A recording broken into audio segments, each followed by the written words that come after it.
Shalom. Sekali lagi saya mau katakan shalom. Seberapa banyak yang percaya di bulan ini adalah bulan pembalikan keadaan? Boleh beri tepuk tangan. Berikan sorak-sorai. Berikan semua kemuliaan buat Tuhan kita. Haleluya, haleluya, haleluya. Ketika kita berbicara soal di dunia ini, dunia lebih suka segala sesuatu yang besar dan mengabaikan yang kecil. Dunia hanya melihat mayoritas ketimbang yang minoritas. Dunia hanya lihat orang-orang yang di top, bukan yang di bawah. Bukan yang di bottom. Dunia selalu melihat bahwa hal-hal besar itu, hal-hal yang besar itu, yang menjadi tujuan, yang menjadi target hidup mereka. Tapi tahu enggak, firman Tuhan mengatakan apa? Firman Tuhan mengatakan seperti ini, dengar baik-baik. Justru orang-orang lemah, orang-orang kecil yang akan mempermalukan kekuatan-kekuatan yang besar. Kenapa? Kenapa? Karena justru Tuhan mau menunjukkan kekuatan kuasanya. Ketika engkau lemah gak berdaya, kuasa Tuhan sempurna atas hidupmu. Kuasa Tuhan sempurna atas hidupmu. Hari ini saya mau berbicara, saya mau memberikan tema saya, kecil, sepele. Kecil, remeh. Kecil, sepele tapi jangan diremehkan. Kecil, sepele, remeh tapi jangan diabaikan. Kenapa? Kenapa Bapak Ibu? Karena itu kau harus waspada. Kalau engkau tahu bahwa kecil, sepele, jangan diremehkan. Kecil, sepele, remeh, jangan diabaikan. Artinya kecil-kecil tetapi jantung. Kecil-kecil ini begitu besar dampaknya buat setiap kita. Kita tahu bahwa kita di bulan Adar. Kalau kita berbicara soal bulan Adar, kita gak pernah lepas dari satu kitab. Kitab ini kitab yang boleh dikatakan kitab yang kecil.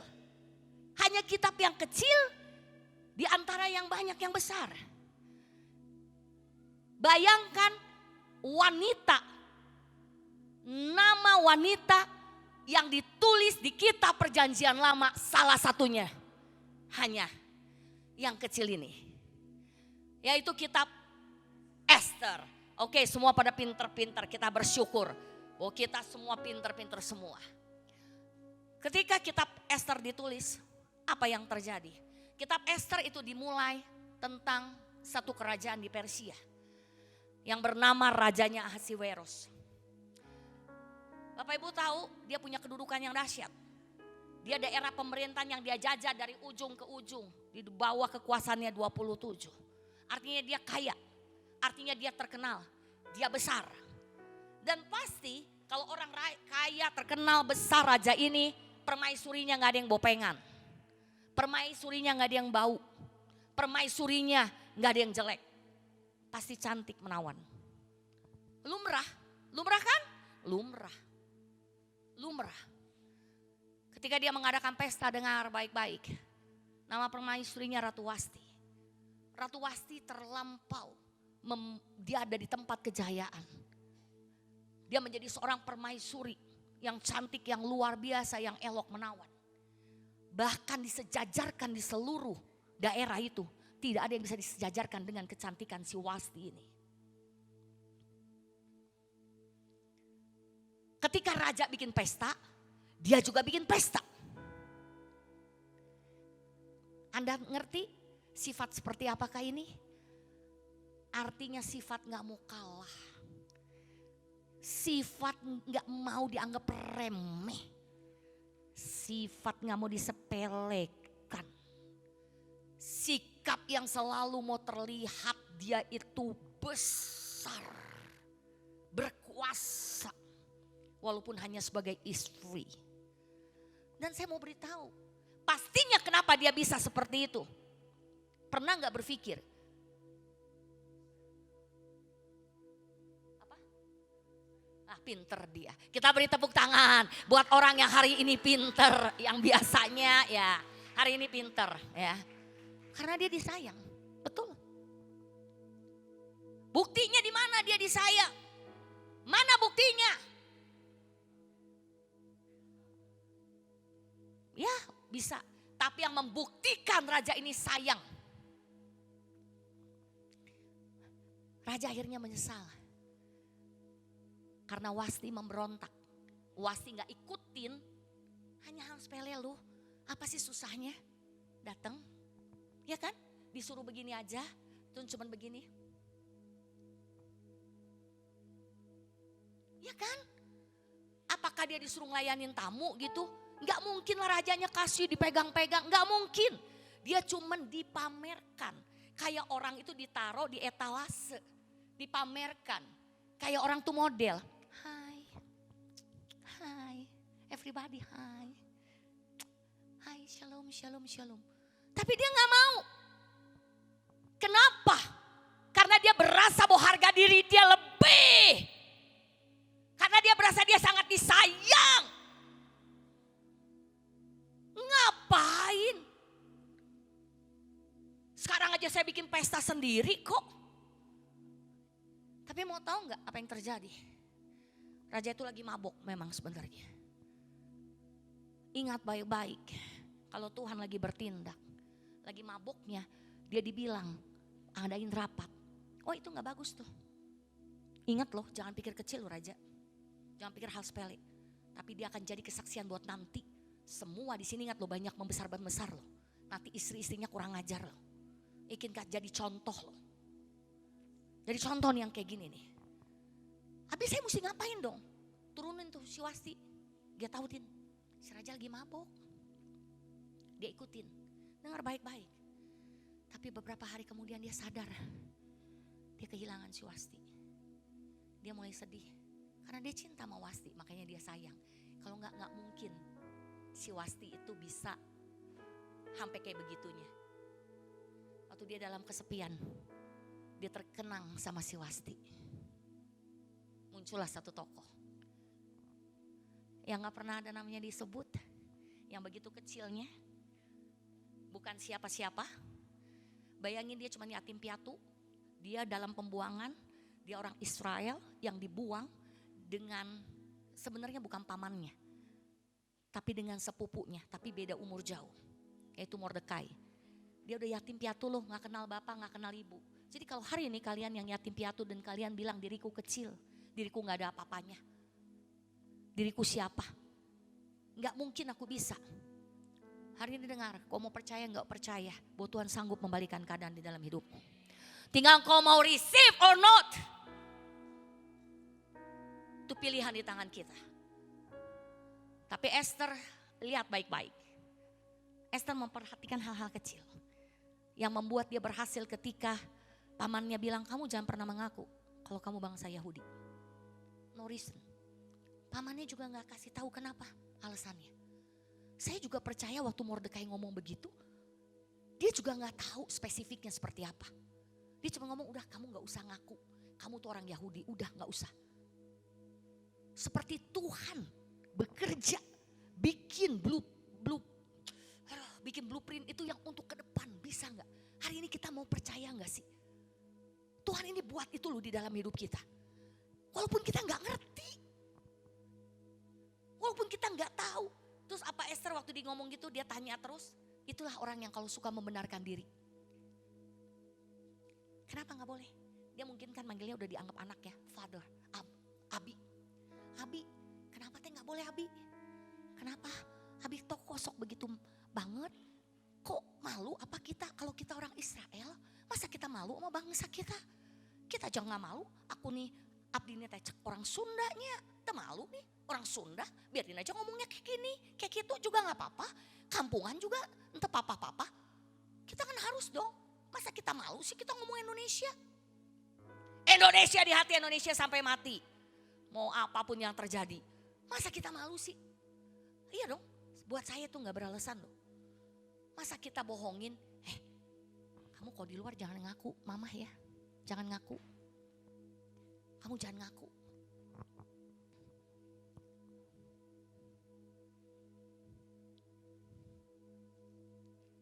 Tapi Esther diam. Esther tetap taat. Esther tetap ikuti apa yang ayahnya ini, ayah angkatnya ini bilang. Dia menaruh hormat, ketaatan, kesetiaan. Yang dia gak mau tahu dan gak perlu alasan. Hari ini kalau engkau sedang diapapun sama pemimpinmu. Kalau mungkin pemimpinmu sepertinya gak enak sedang menasehatkanmu, sedang menegurmu, sedang mendisiplinmu. Maukah engkau percaya hatinya? Maukah seperti Esther? Gak perlu tahu alasannya. Tapi satu saat nanti kau lihat pelangi itu bersinar dan indah luar biasa. Ayo kita mau beri tepuk tangan buat Tuhan Yesus. Jadi yang pertama daripada kitab Esther dipembalikan keadaan. Engkau harus, kalau engkau mau ada pembalikan keadaan, ada pesta Purim nantinya sukacita. Bagaimana kesedihanmu, bagaimana kain kabungmu diubahkan. Ingat yang pertama, karena nanti Esther dan bangsa Yahudi akan mengalami yang namanya malapetaka yang luar biasa. Akan mengalami proses yang dahsyat. Tapi Esther menang bukan karena dia udah proses, udah ngeliat, baru dia taat, bukan. Karena Esther dibentuk sebelum kejadian apapun juga. Untuk hal yang belum terjadi. Untuk dia taat terhadap hal-hal yang kecil. Jadi hari ini kalau engkau mau untuk kau melihat pembalikan keadaan. Ingat, jangan sepelekan hal-hal yang kecil. Jangan sepelekan, jangan remehkan hal-hal yang kecil. Jangan abaikan hal-hal yang kecil. Jangan abaikan itu, karena justrunya hal yang kecil, yatim piatu menjadi ratu. Bagaimana hal yang kecil membuat pembalikan keadaan itu terjadi. Hari ini kita mau pilih, kau mau pilih yang mana? Engkau mau pilih hal yang kecil. Itu hal kecil, seperti Wasti. Penting apa? Aku hebat, aku disayang. Aku gak ngelakuin hal ini juga. Hal kecil gini gak akan mempengaruhi di dalam hidupku. Namaku udah terlampau tinggi, terlampau sanjung. Hati-hati Bapak Ibu. Kita jatuh bukan karena batu yang besar. Tapi kita jatuh karena batu-batu yang kecil. Hati-hati. Tapi kalau kita mau belajar, kita setia terhadap perkara yang kecil, maka Tuhan akan memberikan perkara yang besar. Kalau kita perhatikan, tidak abaikan, kita sungguh-sungguh dengan seksama memperhatikan perintah-perintah Tuhan seperti Esther. Saya percaya janji Tuhan akan Bapak Ibu hadapi. Saya hari ini hanya memberikan 2 poin dan saya berdoa supaya di dalam firman Tuhan yang singkat tapi ini menjadi berkat buat Bapak Ibu. Kalau Bapak Ibu mau diberkati, mau pembalikan keadaan, semua mau. Hari ini mau mujizat mau. Hari ini yang susah mau tiba-tiba dapat terobosan keuangan. Yang hutang mau di cancel, saya tahu. Yang kepengen mobil mau dibeliin mobil. Yang kepengen dapat proyek mau proyek. Tapi mau gak kita memperhatikan hal-hal kecil? Karena kesuksesan itu, keberhasilan itu ketika kita memperhatikan hal-hal yang kecil. Yang kedua, saya mau membahas. Hari ini saya 2 poin aja. Yang kedua saya mau membahas tentang hal-hal yang kecil.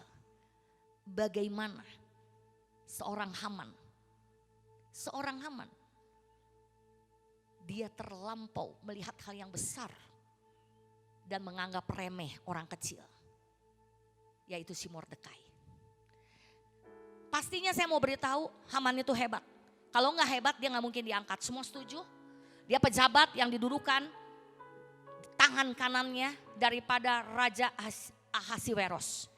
Tapi siapa itu Mordekai? Mordekai daripada suku Benyamin. Siapa suku Benyamin? Suku Benyamin adalah suku paling yang terkecil. Dan dia hampir musnah karena dia melawan 11 daripada kakak-kakaknya. Tapi karena kemurahan dan kebaikan Tuhan. Karena itu dikatakan di kitab mana? Kita buka bersama-sama hari ini. Kita buka, Rasul Paulus menyatakannya apa? Rasul Paulus menyatakan seperti ini. Dia katakan di 1 Korintus 1 ayat 27. 1 Korintus 1 ayat 27. Bagaimana Allah memanfaatkan orang-orang yang terlemah dengan kekuatannya dan dia bisa mengangkat, mempermalukan orang-orang yang kuat. Walaupun salah, mungkin salah. Benyamin mungkin salah. Mungkin Benyamin pada saat itu ya dia yang terkecil mau dipunahkan, tapi Tuhan bilang no. Ketika engkau tahu siapa engkau, ketika engkau tahu engkau siapa di dalam Tuhan, ketika Tuhan tetap menghargai, mengasihimu, kau terima pengampunan daripada Tuhan, engkau tetap bisa diangkat Tuhan dan mengalahkan orang-orang yang besar. Hari ini siapa yang merasa dirimu kecil? Siapa yang merasa dirimu gak berarti? Siapa yang merasa bahwa engkau ini sedang menjadi yang terinjak, teraniaya? Jangan takut, kalau kita punya Tuhan hebat dan besar, kita senantiasa yakin bahwa kita yang gak dianggap, siapa kita? Tapi bahkan kita bisa mengalahkan dunia. Dunia kita kalahkan. Dunia kita kalahkan. Tolong dibaca Efesus 1. Kita baca bersama-sama.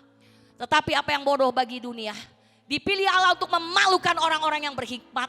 Dan apa yang lemah, yang kecil, yang remeh, yang gak dianggap bagi dunia, dipilih Allah untuk melakukan apa yang kuat. Tapi kalau engkau mau menjadi seperti ini, kau harus seperti Mordekai.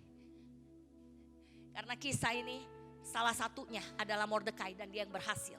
Ada suku Benyamin yang lain diangkat Tuhan tapi gagal. Saya gak mau menyimpang sebenarnya, yaitu Saul. Tapi kalau kita lihat Mordekai, siapa dia?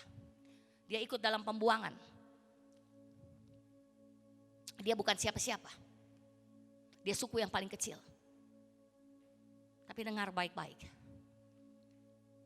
Haman sombong. Haman berpikir bahwa dia hebat. Dia meminta Mordekai untuk menyembah. Terus jangan Bapak Ibu pikir waktu Mordekai gak mau menyembah Haman, Bapak Ibu bilang, oh goblok sih si Mordekai. Sorry ya. Tetet. Bu. Go. Dia sih. Kenapa? Sama penguasa mah, sama orang yang berkuasa, yang tinggi mah, yang hebat, yang besar, udahlah nunduk, kita kan kecil, injak-injak. Bukan, salah. Dia bukan sedang meninggikan diri dia. Dia bukan sedang membela diri dia. Tapi dia tahu, dia belajar satu ayat. Yang hanya boleh disembah adalah Bapa, adalah Raja. Yang hari ini kita kenal Bapa. Allah Israel yang hanya boleh dia sembah. Tidak ada yang lain. Dia mau diinjak boleh. Mau disiksa boleh. Mau diapain boleh. Tapi jangan menghina Allah dia yang besar. Kita teringat kisah Daud. Bagaimana dia marah. Bukan karena Daud hebat yang kecil. Tapi ketika nama Israel dihina. Nama Allah Israel dihina. Jadi Bapak Ibu jangan berpikir bahwa Mordekai itu sombong tengil. Udah tengil rakyat jelata. Mau ngelawan orang yang kedudukan yang istilahnya jenderal. No. Ketika nama Tuhannya. Buat dia nama Tuhannya lebih besar daripada apapun juga. Lebih baik dia diinjak-injak dan habis dan mati. Tetapi dia gak mau menyembah siapapun juga selain Allah yang benar, Allah Israel. Hari ini mau gak kita punya iman seperti itu? Kita boleh dianggap dunia kecil. Boleh kita dianggap hina. Boleh kita dianggap gak ada apa-apa. Tapi mau gak kita punya iman yang besar? Bahwa Allah yang kita sembah, Allah Abraham, Ishak dan Yakub, Allah yang memerdekakan kita melalui Tuhan Yesus Kristus. Yang membuat kita apa adanya hari ini. Dengan kejayaan, kebahagiaan, kekayaan, janji-janji yang Tuhan mau sediakan. Terobosan dan pembalikan keadaan. Itu hanya sekejap mata dia bisa lakukan. Karena dia yang besar, dia yang berkuasa. Itu yang penting. Tapi bukan berarti kita udah kecil, udah gak punya apa-apa, songong. Gak akan ada. Kalau udah kecil, udah gak punya apa-apa, songong, sombong. Bukan itu yang Tuhan mau. Ketika dia melawan, karena dia tahu Tuhan yang mau dipermalukan, Allah yang mau dipermalukan. Walaupun dia gak sebut itu. Kenapa? Makanya kita gak tahu. Kenapa dia gak mau menyembah? Karena di kitab Esther nama Tuhan tidak disebut. Nama Allah tidak disebut. Itu kitab silence. Kealahan ketuhanan tidak disebut. Tapi sikap daripada Mordekai dan Esther. Dia menunjukkan bahwa Tuhan tetap ada. Tanpa perlu disebut. Tanpa perlu kita ngomong aku Kristen, aku orang pengikut Yesus, aku pelayan Tuhan. Gak perlu ngomong gitu. Kau silent pun, gaya hidupmu, apa yang kau lakukan, Yesus diberitakan, Yesus dimuliakan, Yesus ditinggikan. Kalian bisa nangkep ini kitab luar biasanya. Yang membuat saya terkagum-kagum. Tapi kalian lihat Haman. Hebat, besar. Akhirnya dia dikalahkan sama si Mordekai yang gak punya apa-apa. Yang ada cuma di depan pintu seperti gak ada kerjaan.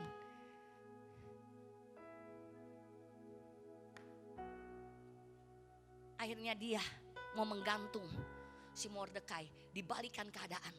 Tiang gantungan itu justru buat si Haman dan keluarganya. Hari ini jangan marah kalau orang menghinamu. Jangan marah kalau orang mau berbuat jahat terhadapmu. Engkau gak perlu pusingin itu semua. Kau hanya tetap menyembah Dia yang besar. Kau tetap mengatakan apapun juga. Gak akan membuat aku tunduk terhadap semua kekuatan apapun juga. Walaupun kau sebesar apapun juga. Kalau Yesus dipermalukan, kalau Yesus gak dibesarkan, kalau kita takut untuk berbicara, kita malu berbicara tentang Yesus. Tidak akan mungkin ada mujizat dan pembalikan keadaan. Gak mungkin kita bisa diangkat. Saya mau berkasih kuncinya Bapak Ibu.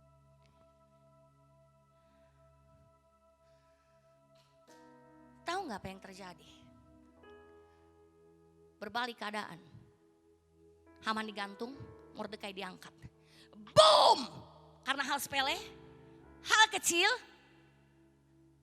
yang dianggap remeh oleh Haman, tapi hal kecil ini yang benar-benar diperhatikan, yang tidak disia-siakan kesempatan ini oleh Mordekai, pembalikan keadaan terjadi dan Tuhan mengangkat Mordekai.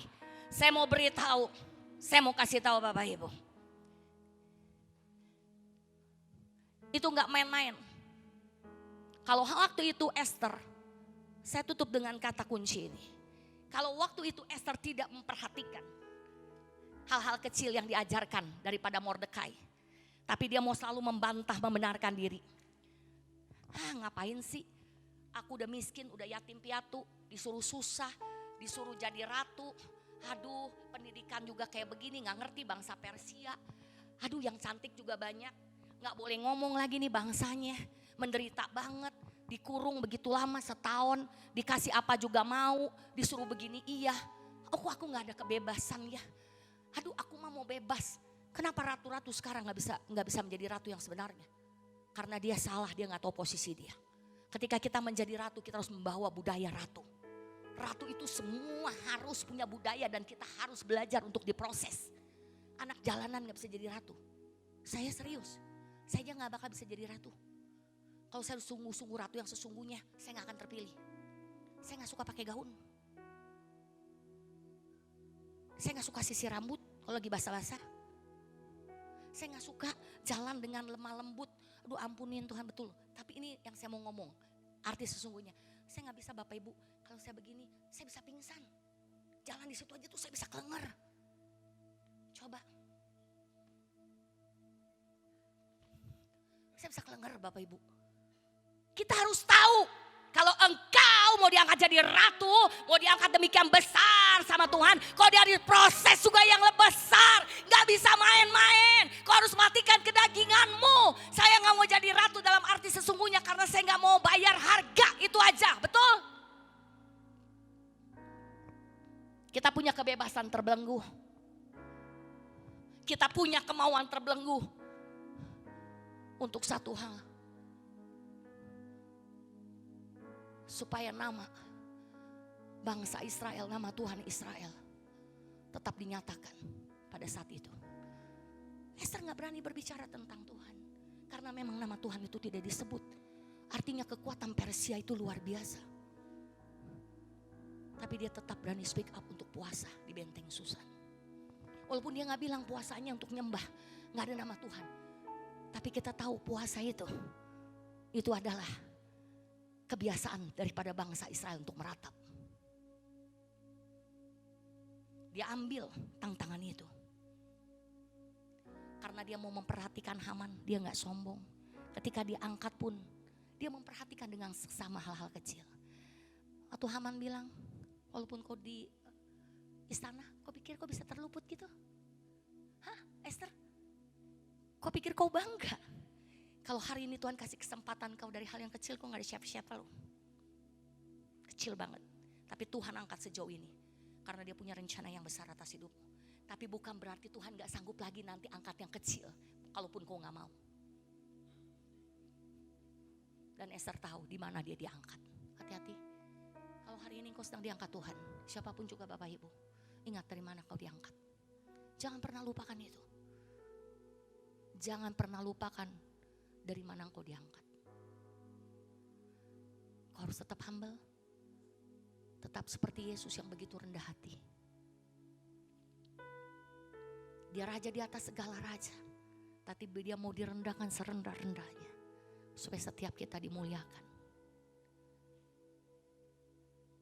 Kalau tidak, terjadi genoksida yang terbesar pertama di dunia. Seluruh bangsa Israel hilang di muka bumi. Tapi karena Esther dan Mordekai memperhatikan hal-hal yang kecil, gak menganggap remeh. Apapun juga. Maka hari ini